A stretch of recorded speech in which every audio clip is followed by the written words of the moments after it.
on an all-new Dr. Phil. They claim their mom is addicted. I was a nurse for almost 50 years. I think I know what I'm doing when it comes to medication. She's had a fentanyl patch on her for 12 years now. 12 years. Does anybody ever tell her straight up, you're an addict?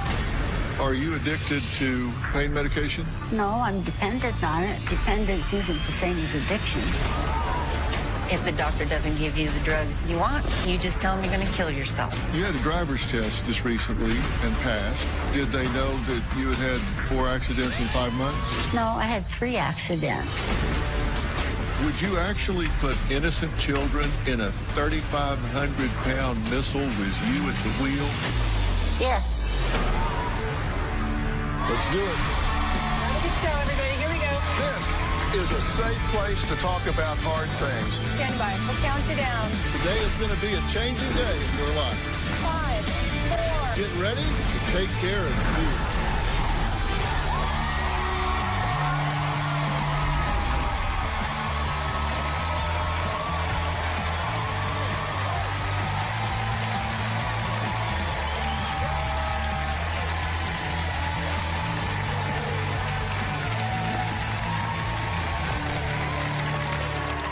Well, Erica and Jean are here today to give their mother Blanche an ultimatum.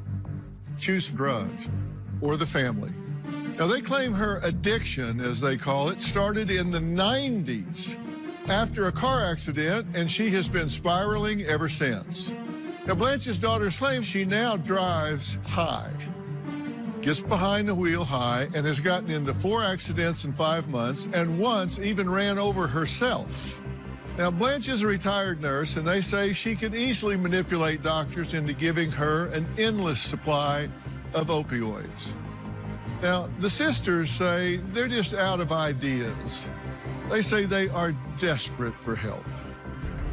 My mother, Blanche, has been addicted to drugs for almost 30 years. In the mid-90s, Blanche had a car accident where her foot was crushed, and that's how she became addicted initially to Vicodin. She has a fentanyl patch, and she takes OxyContin on top of that. She puts on a new patch every 48 hours. When she thinks she can't have those drugs or if she misplaces them, she gets frantic. I just don't know how you could feel pain at all if you're on a never-ending supply of fentanyl and OxyContin. My mom has had at least 4 or 5 car accidents in the last 5 months. She T-boned somebody a couple weeks later, did the exact same thing, and ran over herself with the rental car. She fell asleep exiting a freeway. She was sideswiped by somebody coming out of a driveway. If she's on fentanyl and OxyContin 24 hours a day, it's not safe for her to be driving. We're worried someone's going to get killed. Nobody has to worry about me driving because I took a driving test yesterday and I passed. I'm safe to drive. My mom was a nurse for many years. To see a nurse be so reckless with her own health is absolutely the worst. My mom is in absolute denial that she has a problem with these drugs. I really am hoping that Dr. Phil can help my mother with her drug addiction. I'm not addicted to fentanyl. I am dependent upon it, which is different than addiction. With all this concern for their mother's well-being, you would imagine Erica and Jean had a wonderful childhood with warm memories of their mother. Sadly, it was just the opposite. As a young child, I can't ever remember my mother hugging us and kissing us. She doesn't deserve the title of mom, so that's why I call her Blanche. We never had any nurturing. We were never once told that we were loved. I remember doing the dishes at 4 years old. We were ironing, vacuuming, mopping the floors, cleaning the bathrooms. When I was in the 3rd grade, I made a flower pot. I brought it home to my mother, and she turned around and smashed it on the floor because I hadn't made my bed. I do remember the flower pot incident. I just kind of stayed out of the way. I did not want to get in trouble because we lived in fear. That's how insane she was about the chores. She was physically abusive as well as emotionally abusive. One of the worst memories of my mother was her on top of me strangling me. I did choke her. I wanted her to quit crying, and she wouldn't. It was really hard to watch the violence. If you would have tried to do anything, you'd have been in the same situation as me. Yes. I absolutely would have gotten my ass beat if I tried to step in. My kids had a good life. They learned to ski. We went on a lot of camping trips. She took us skiing. She used to take us camping. That was all good. But most of my memories are negative. Blanche taught me everything not to do. It's good to meet you. It's great to meet you. Grateful to be here, sir. What are your first memories of your mother being on drugs? The car accident, even if she had taken prescription pain medication prior to that, we didn't know about it. But more importantly, we didn't observe the behavior prior to that car accident. You can tell when someone's high. So the accident was really an accident. It wasn't her.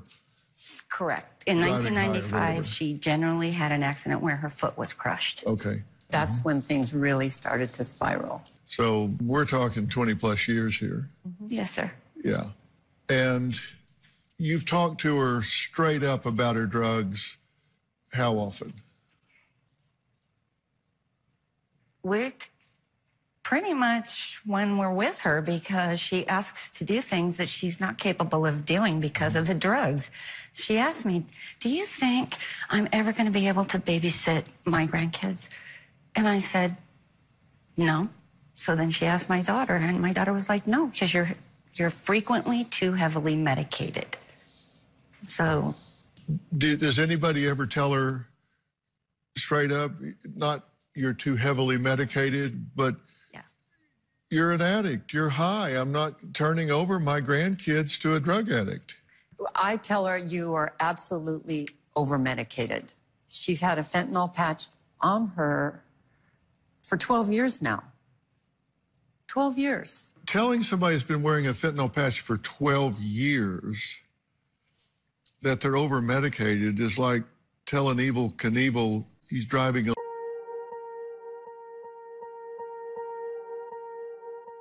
Swear I won't forget this, why do I regret this? In my mind reckless, thoughts are feeling endless. Sitting up, I'm breathless, anxiety's infectious. I feel so defenseless, betrayed and embarrassed. I hate being open, I hate being broken. I feel like an ocean filled up with emotion. Anger ain't a potion, rub it on like lotion. I can feel it soaking, reopen, the scars have awoken. I can't move on till I let go. I feel so lost, never at home. Need to be strong, every breath hold. Cause I can't move on till I let go. I can't move on till I let go. I feel so lost, never at home. Need to be strong, every breath hold. Cause I can't move on till I let go.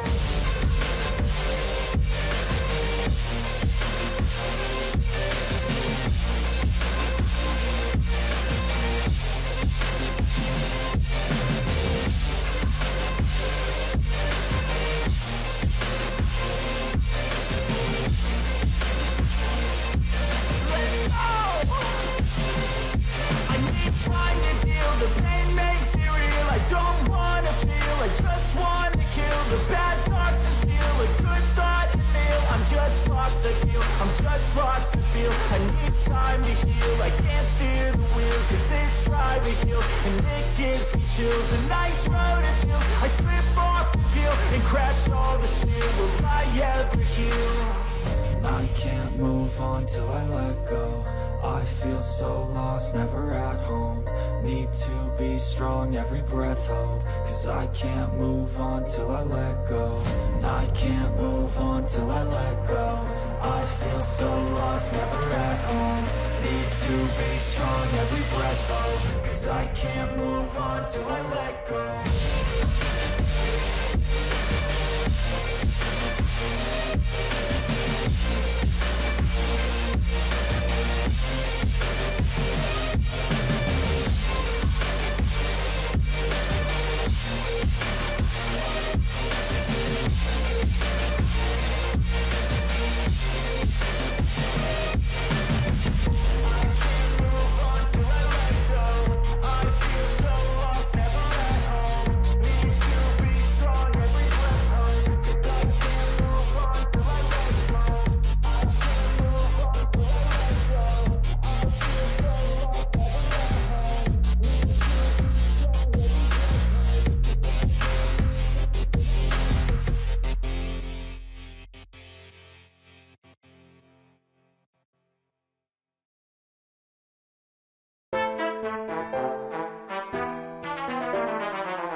aggressively. Jean has always been more tactful. I have told her to her face, you're a drug addict, get off the dope. I came to a point where I finally said, it's the dope or me. No reply. So I finally sent her a text message that said, I knew you would pick the dope over your children. Jean, you say she was never Mother of the Year. No. We've seen pictures of, like, camping and horseback riding and stuff. You said that's because she wanted to go camping and horseback riding and had nowhere else to put you guys, so she took you. She wanted to go horse camping. She got me into that, and it's a great thing.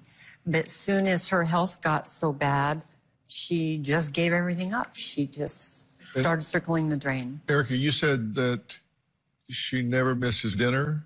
She loves to eat out. But what about her pain and all when it comes to... That's our question is, we've never witnessed any actual pain to prevent her from doing something fun. And I could call her up and say, yep, for a movie. She's not in too much pain for that. But when it comes to adulting and taking care of herself around her own house, she's in too much pain. And I heard her comment about choking you. And she didn't deny it. No. She said, well, yeah, she wouldn't stop crying. She didn't deny choking me, but she did deny knowing that I was removed from the home after people at my school found out. And so I didn't really get any resolution, and I knew I shouldn't have confronted her because there was never going to be an apology for choking me. And there wasn't, and there hasn't been. Well, coming up, Erica and Jean's mother, Blanche, says she's not addicted. She says she's dependent on drugs and that's different. Is she in denial? Well, we're going to meet Blanche and talk about that next.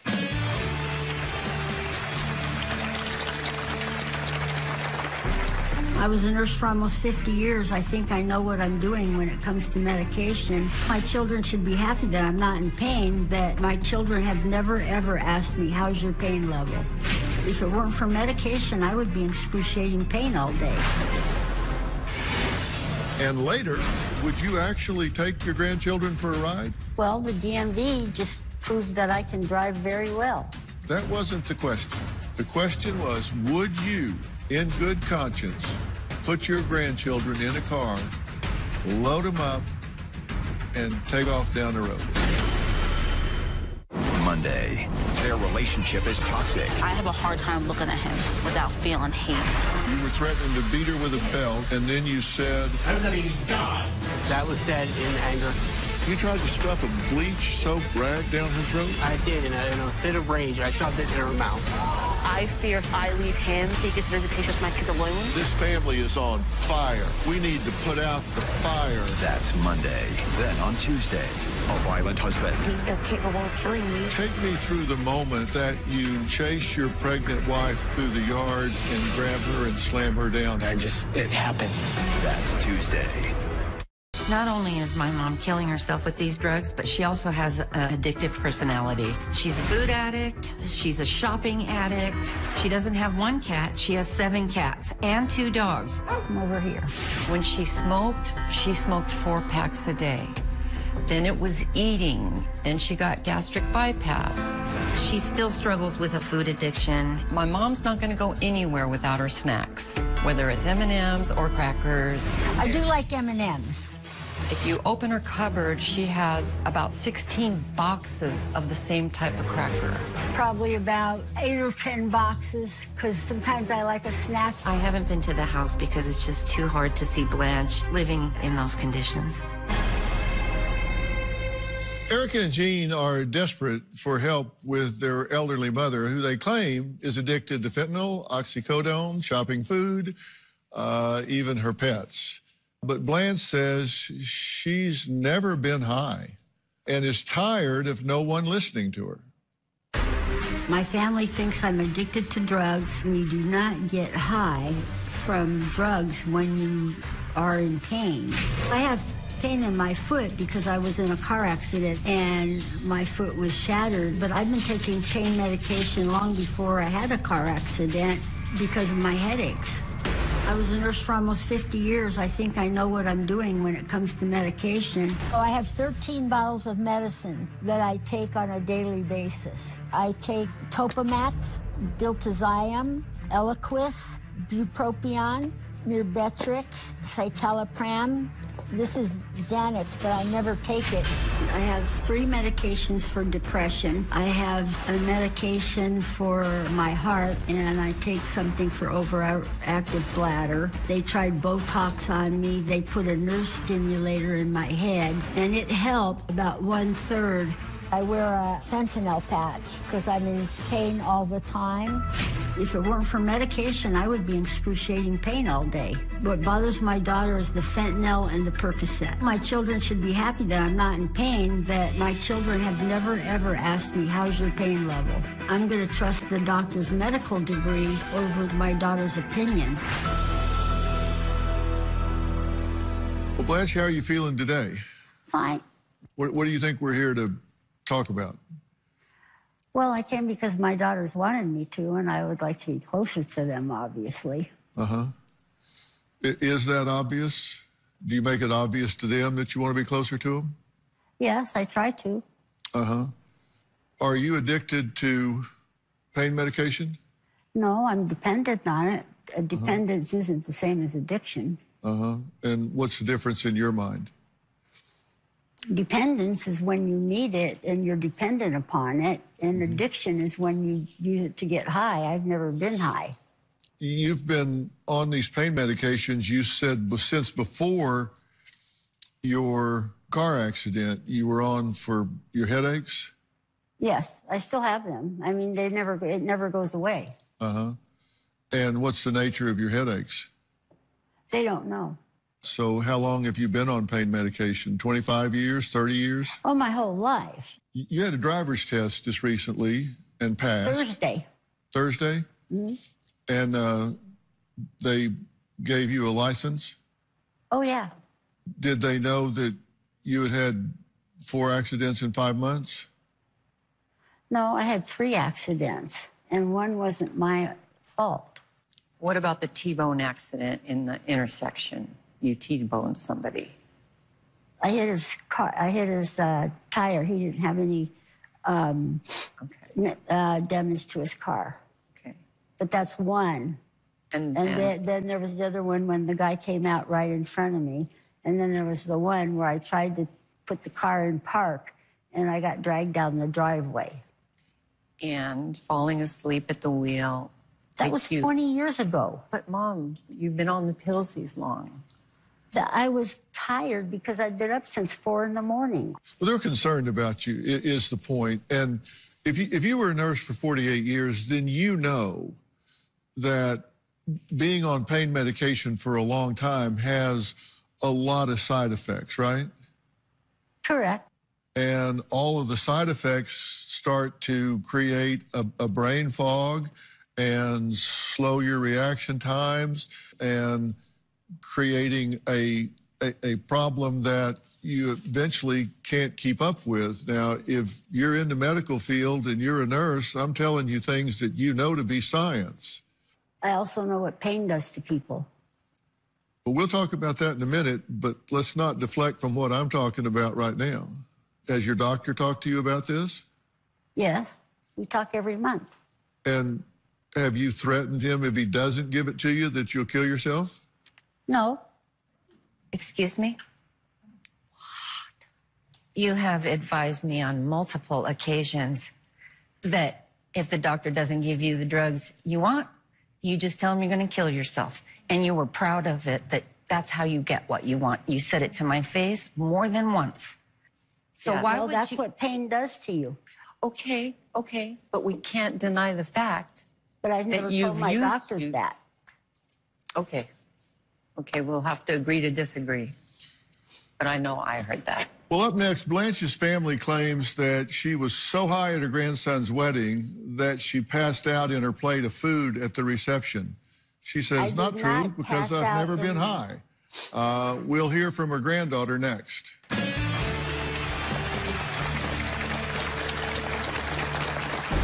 My grandmother has asked me if she can babysit the kids or take them somewhere, but I will not allow her to watch the kids. She's always on pain medication, and I don't trust her behind the wheel of a car watching my children.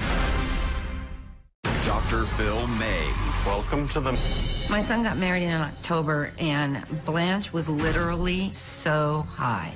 She came to my nephew's wedding, and we just kept watching, going, oh, please don't fall. As we were doing the toast, she zoned out and fell asleep over her plate. She was unable to stand up by herself and needed to be supported. My son had to hold her up for wedding photos. It was terribly embarrassing. I was not under the influence at my grandson's wedding. I had a hard time walking on grass. Well, Erica and Jean claim Blanche is in complete denial that she is addicted to her prescription drugs. Blanche claims she's never been high in her life, but the family says they've witnessed it, and her granddaughter Corinne says that there's no way that she would trust Blanche with her children. My grandmother has been addicted to painkillers for a very long time. I don't understand how she can be in that much pain when she's on such heavy-duty drugs. I know that she sees more than one doctor. I would not put it past her to doctor shop. I'm looking at a picture of my grandmother that's less than 4 years old, and you can tell how much healthier she was. She's sitting upright, she's smiling. Now she's slumped over. My daughter mentioned that her leg was hurting. My grandmother was suggesting that we give her medication. I had to tell my grandmother that she could not discuss medications with my daughter any longer. My grandmother has asked me if she can babysit the kids or take them somewhere, but I will not allow her to watch the kids. She's always on pain medication, and I don't trust her behind the wheel of a car watching my children. I need her to be alert. I can't go to her house because I'm allergic to cats. She doesn't dust and keep things clean. She will rope people into carrying her cat litter into the house. She's going to put somebody to work. I bought 2 42-pound cases of litter that I need brought over here next to the dog food. I try to put in as much effort as I can to keep in touch with her. I don't get that kind of effort back from her. Well, Corinne, welcome. Hi, thank you. Blanche is saying she's never been high and that she wasn't under the influence at the wedding. Was she impaired at the wedding? I would say she was. I was very tired because I wake up at 4 and 5 in the morning and can't get back to sleep. You're having trouble sleeping? And you know that's a side effect of prolonged use of pain meds. But she takes sleeping pills. What? No, I don't. Yes, you do. No, I don't. I haven't taken them for at least 2 years. You're a nurse. Come on. Let's not pretend that you don't know this, because you do. You've been on pain medications for 30 years. That's a long time to be on pain medication, and if you're still hurting after 30 years, you need to think about getting some new doctors to treat whatever's hurting, right? It's not like I don't try to find something. Uh-huh. You don't want to get off the pain medication, though. I don't want to be in pain. Well, I don't want you to be in pain. If you've got some alternative that would help me, I would certainly try it. You have to be a willing spirit to figure out what's going on with you. You've got a lot of years of life that you could be sharing with your family and your grandchildren that you can't do if you live your life in a drug haze. And look, it's up to you. It's not up to me, but you're not going to let her take charge of her grandchildren, right? That's correct. I mean, there's no way you're going to do. Would you actually take your grandchildren for a ride? Well, the DMV just proved that I can drive very well. That wasn't the question. The question was, would you, in good conscience, put your grandchildren in a car, load them up, and take off down the road? Yes. You would put innocent children in a 3,500-pound missile with you at the wheel and take off down the road? Yes. Up next, Erica and Jean claim that Blanche had several surgeries that are really just for attention and more drugs. We'll talk about that next.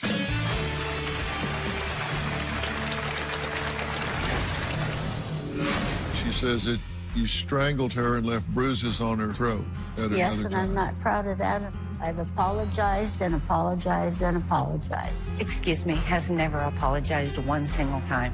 And in fact, when confronted directly about it, just lied to get out of it. Have never apologized to me, and you know you never have. Abby Silverman, the fabulous digital creative director at Cosmo. I do believe all of Blanche's pain is over-exaggerated. She goes on cruises. She goes to a lot of live performances. She goes out to dinner. She has a lot of fun in her life. I go out to lunch twice a month, which I don't think is too extravagant. She has a hard time doing day-to-day basic things because of her pain. However, she just got back from a 2-week cruise. I went on a cruise to the Caribbean. It wasn't anything special. Erica, Jean, and Corinne say Blanche is always complaining how she is in pain and can't move, but will never miss doing anything fun with her friends. Now, Blanche says she's the outcast of the family, and they just don't invite her anymore. Why don't you invite her? It's painful to watch her in her decline and her continued denials. What about all the 30 years before then? What about it? You've never invited me to dinner. You might be right. I maybe didn't invite you to dinner. But there's a reason for that. Because of the behavior that comes with it. I'm sorry, but when you attend family functions, you tend to sit in a chair and play on your phone and fall asleep in the chair. And that was way before the fentanyl. I don't know why you're trying to convince me you don't have a problem. Because you do have a problem, and you're not going to convince me otherwise. Well, now, we're going to open that can. We're going to eat the whole thing. And that goes way back because this relationship started when they were children, and you admitted yourself that you weren't exactly a warm and fuzzy mom. No, I did the best I could, but no, I wasn't. Do you recall in the 3rd grade, Erica making you a flower pot and proudly presenting it to you when she came home and you turn around smashing it on the floor? No, I don't. But if she says I did, I must have. She says that you strangled her and left bruises on her throat at another time. Yes, and I'm not proud of that. I've apologized and apologized and apologized. Excuse me, has never apologized one single time. And in fact, when confronted directly about it, just lied to get out of it. Have never apologized to me, and you know you never have. I did apologize to you at that time. Well, we have time now. Okay, I totally apologize to you. I'm very, very sorry. What about it are you sorry about? About the whole thing. I was extremely frustrated and lost my temper. Tell her, not me. I did tell her before that I was extremely frustrated and lost my temper. She can't deny that.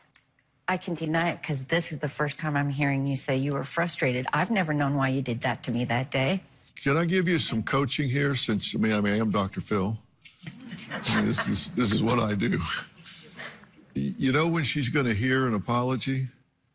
It's when she hears from you that you know how that made her feel. That's when she knows you really are sorry about it. I am sorry about it, and I do know how it made you feel. How? How do you think it made me feel?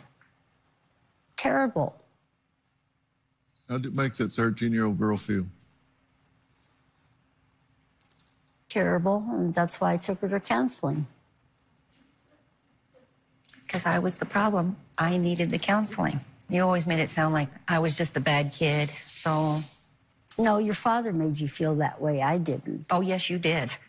You always made it sound like it was him, but you were right in there with him. And that's huge to me. You tell people in our family what a monster he was and what a brute he was, but you don't tell anybody in the family that you were a monster too. You don't tell anybody about your part. You're too busy telling them what a horrible child I am because I don't I've never told anybody that you're a horrible child. Mother? Jean, you said there was a lot of domestic violence and it wound up just being channeled towards your sister. Yes. I was a witness to all of it, but there was nothing I could do to stop it. I knew that if I didn't walk a very straight and narrow path, that I wouldn't be spared either. So I really did learn from her beatings. Blanche says that she wants a better relationship with her family, but Jean, Erica, and Corinne say it's just not going to happen if she's not willing to change her ways. We'll talk about that next.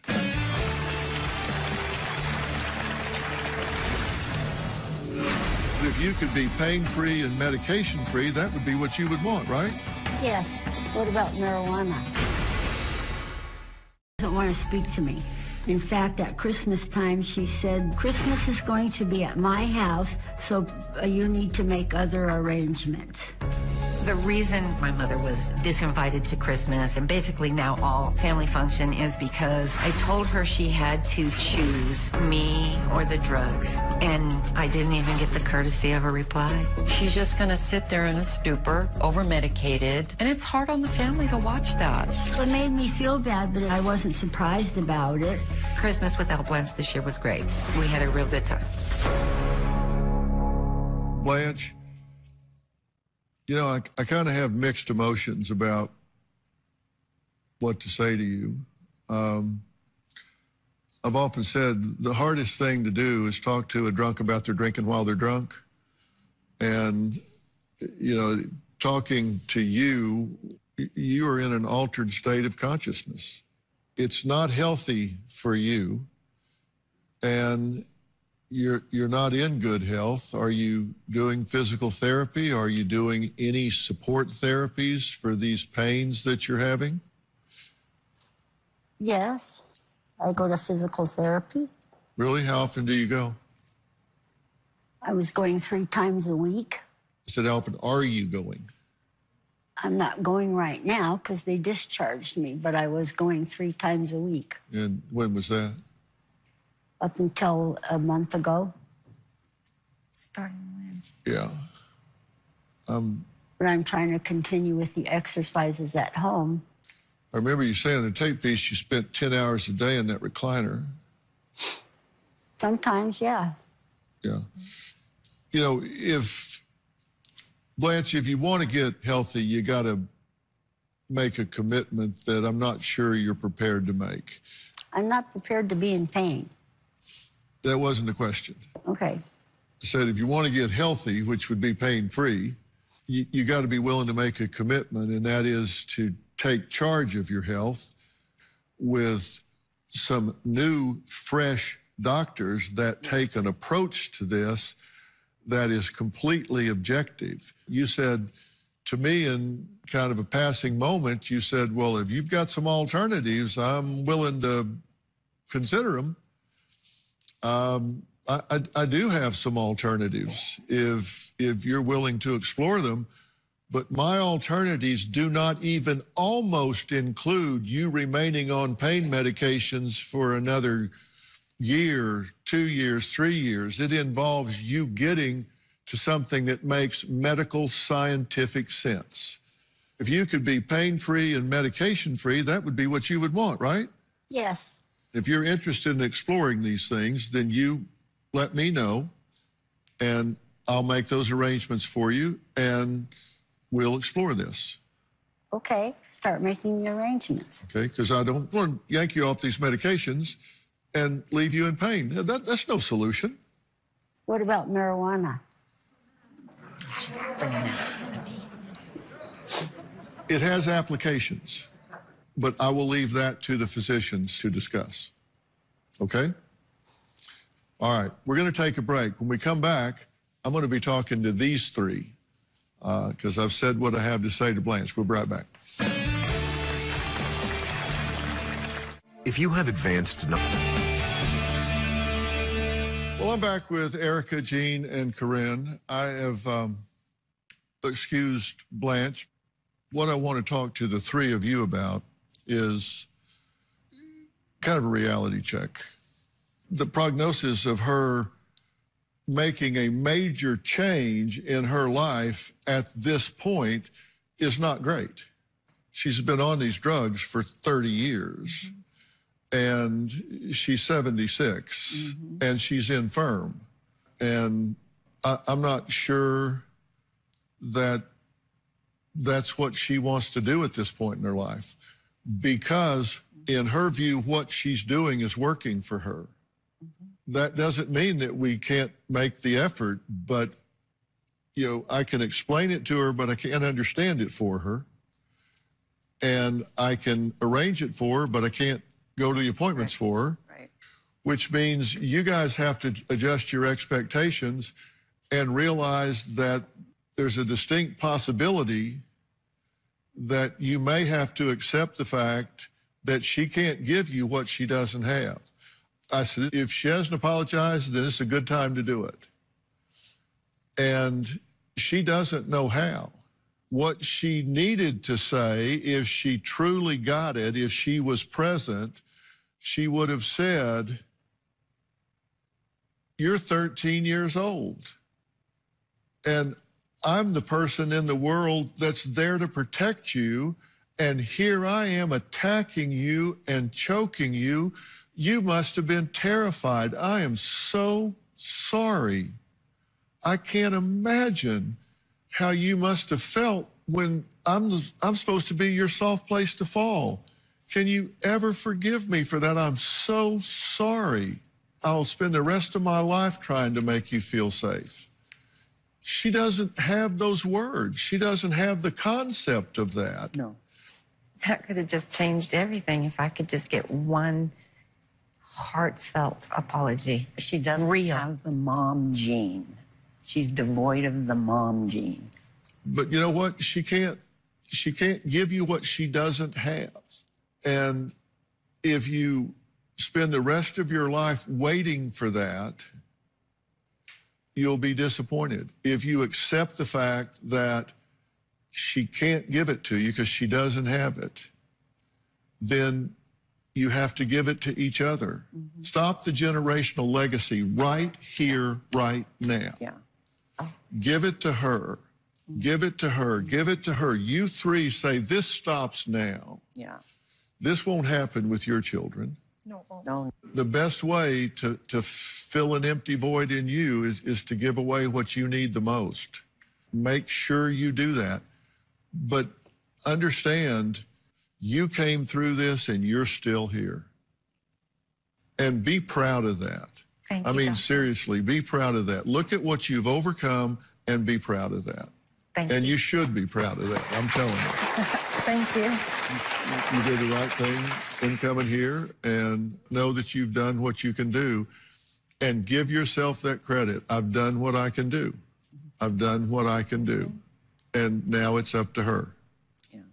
Thank you, Dr. Phil. Coming up, two sisters who lost over 100 pounds together with a surprising and fun strategy. They'll tell us about it next.